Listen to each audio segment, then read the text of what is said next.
Welcome to एड्यूरेव। आज हम एक बहुत ही कमाल की कहानी पढ़ने वाले हैं जिसे लिखा है सुदर्शन जी ने। और कहानी का नाम भी बड़ा मजेदार है, हार की जीत। सोचिए, क्या हार में भी जीत हो सकती है? चलिए इसी सवाल का जवाब ढूंढते हैं इस कहानी में। तो कहानी में आगे बढ़ने से पहले चलिए इसी सवाल पर थोड़ा और सोचते हैं। क्या ये सच में पॉसिबल है कि कोई हार कर भी असल में जीत जाए? बड़ा गहरा सवाल है ना? यही सवाल इस पूरी कहानी का दिल है, इसकी आत्मा है। और इसका जवाब वो तो हमें कहानी के अंत तक जरूर मिल जाएगा।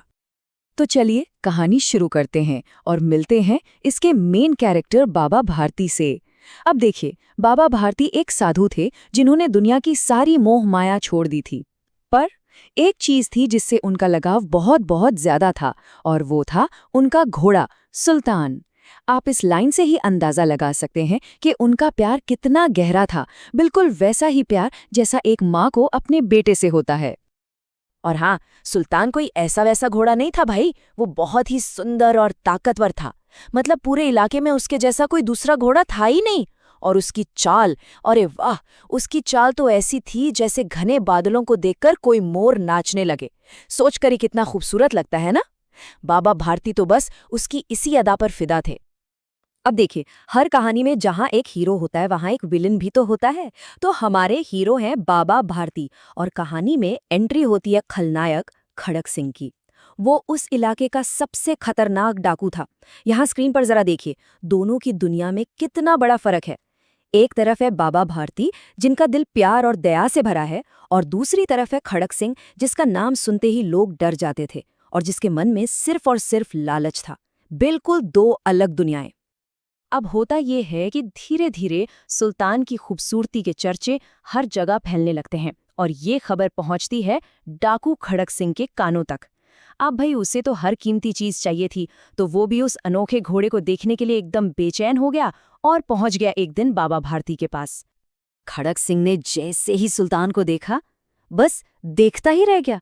ऐसी खूबसूरती, ऐसी शान, ऐसी चाल उसने अपनी जिंदगी में कभी नहीं देखी थी। उसके मन में लालच की आग जैसे भड़क उठी, और फिर जाते जाते उसने बाबा भारती को एक धमकी दी। एक ऐसी धमकी जिसने सब कुछ बदल दिया। उसने कहा, बाबा जी, मैं ये घोड़ा आपके पास रहने नहीं दूंगा। बस यहीं से कहानी में असली ट्विस्ट आता है। खड़क सिंह की वो धमकी, वो शब्द बाबा भारती के दिल में बैठ गए। एक अजीब सा डर उन्हें सताने लगा। अब तो उन्हें रातों को नींद भी नहीं आती थी। हर पल, हर घड़ी बस एक ही चिंता लगी रहती कि कहीं खड़क सिंह सच में उनके सुल्तान को उनसे छीन न ले। बेचारे बाबा भारती इतने परेशान हो गए कि खुद ही अस्तबल की रखवाली करने लगे। अब कई महीने बीत गए।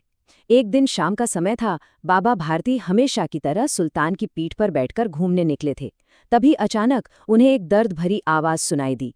कोई कह रहा था, ओ बाबा, इस गरीब की भी सुनते जाओ। बाबा ने देखा तो एक पेड़ के नीचे एक अपाहिज, एक बेबस इंसान दर्द से करहा रहा था। अब बाबा भारती का दिल तो दया से भरा था। वो पिघल गए और उसकी मदद करने के लिए उसे अपने घोड़े पर बिठा लिया। लेकिन ये क्या? जैसे ही उस आदमी ने घोड़े की लगाम पकड़ी, उसने एक ही झटके में बाबा भारती को नीचे गिरा दिया और घोड़े को लेकर भाग गया। बाबा भारती तो बस हैरान परेशान देखते रह गए। वो बेचारा लाचार अपाहिज कोई और नहीं बल्कि डाकू खड़क सिंह था। ये उसी का धोखा था। एक पल के लिए तो बाबा भारती एकदम सन्न रह गए। उन्हें समझ ही नहीं आया कि क्या हुआ। लेकिन फिर अचानक जैसे उन्हें कुछ याद आया हो, उन्होंने अपनी पूरी ताकत लगाकर चिल्लाए, खड़क सिंह, जरा ठहर जाओ। खड़क सिंह ने घोड़ा रोका। उसे लगा अब बाबा घोड़े के लिए मिन्नतें करेंगे, गिड़गिड़ाएंगे। लेकिन बाबा भारती ने जो कहा वो किसी ने सपने में भी नहीं सोचा होगा। उन्होंने कहा, देखो, घोड़ा अब तुम्हारा हुआ। मैं तुमसे इसे वापस नहीं मांगूंगा। बस मेरी एक रिक्वेस्ट है, एक प्रार्थना है। इस घटना के बारे में किसी को कभी कुछ मत बताना। ये बहुत अजीब बात थी, है ना? मतलब कोई अपना सबसे कीमती सामान खोने के बाद चोर से ऐसी रिक्वेस्ट क्यों करेगा? आप भी सोचिए, आखिर बाबा भारती को अपने घोड़े से ज्यादा किस बात की चिंता सता रही थी? इसका जवाब छिपा है बाबा भारती के ऊंचे विचारों में। देखिए, उन्हें अपने घोड़े के खोने का दुख तो बहुत था, लेकिन उन्हें एक और डर सता रहा था जो उस दुख से भी कहीं ज्यादा बड़ा था। उन्हें डर था कि अगर लोगों को ये पता चल गया कि किसी ने गरीब और लाचार का रूप लेकर उन्हें धोखा दिया है, तो फिर दुनिया में कोई भी किसी जरूरतमंद, किसी गरीब पर दोबारा विश्वास नहीं करेगा। लोगों का इंसानियत पर से भरोसा ही उड़ जाएगा। आप समझ रहे हैं, उनके लिए अपने घोड़े से भी ज्यादा कीमती था इंसानियत पर लोगों का विश्वास। बाबा भारती तो ये कहकर चले गए, लेकिन उनके शब्द खड़क सिंह के कानों में और दिल में गूंजते रहे। वो हैरान था, एकदम हैरान। वो सोचने पर मजबूर हो गया कि ये कैसा इंसान है जिसे अपनी सबसे प्यारी चीज खोने से ज्यादा गरीबों की मदद पर से उछने वाले विश्वास की चिंता है, जिसे अपने नुकसान से ज्यादा इंसानियत की फिक्र है। शायद पहली बार उस पत्थर दिल डाकू का सिर किसी की अच्छाई के सामने झुक गया था। और बस बाबा भारती की इसी अच्छाई ने उस डाकू का दिल बदल दिया, जिसे कहते हैं हृदय परिवर्तन। सबसे पहले उसने बाबा के महान विचारों के बारे में सोचा, फिर उसे अपनी गलती का, अपने धोखे का एहसास हुआ, उसे बहुत पछतावा हुआ, और आखिर में उसने एक फैसला किया कि वो चुपचाप सुल्तान को बाबा भारती को लौटा देगा। और उसने ऐसा ही किया। उसी रात जब चारों तरफ घना अंधेरा था और सब सो रहे थे, खड़ग सिंह चुपके से बाबा भारती के अस्तबल में पहुंचा। उसने धीरे से सुल्तान को उसकी अपनी जगह पर वापस बांध दिया। आज उसकी आंखों में घोड़े को पाने का लालच नहीं था, बल्कि अपनी गलती पर पछतावे के आंसू थे। अगली सुबह बाबा भारती बहुत दुखी मन से अस्तबल की तरफ जा रहे थे कि तभी अचानक उन्हें एक जानी पहचानी आवाज सुनाई दी। ये तो सुल्तान की आवाज थी।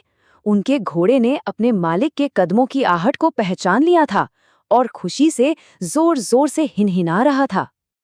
बाबा भारती तो खुशी से दौड़ते हुए अस्तबल के अंदर पहुंचे और वहां अपने सुल्तान को सामने खड़ा देखकर उनकी आंखों से आंसू बहने लगे।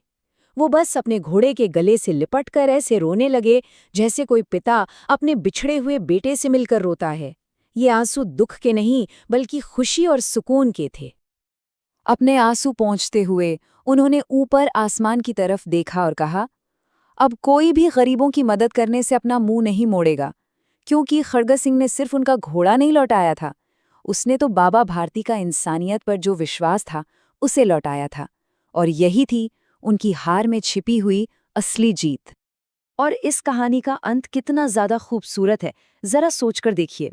अस्तबल की उसी एक जगह पर जहां रात में एक डाकू के पछतावे के आंसू गिरे थे, वहीं सुबह एक साधु के खुशी के आंसू गिरे। एक इंसान की हार हुई, पर जीत पूरी इंसानियत की हुई। तो इस बेहतरीन कहानी से हमने क्या क्या सीखा? चलिए जो मेन पॉइंट्स हैं उन्हें एक बार जल्दी से रिवाइज कर लेते हैं। इस कहानी से हमें कुछ बहुत ज़रूरी बातें सीखने को मिली। पहली बात, सच्ची इंसानियत दुनिया की किसी भी ताकत से बड़ी होती है।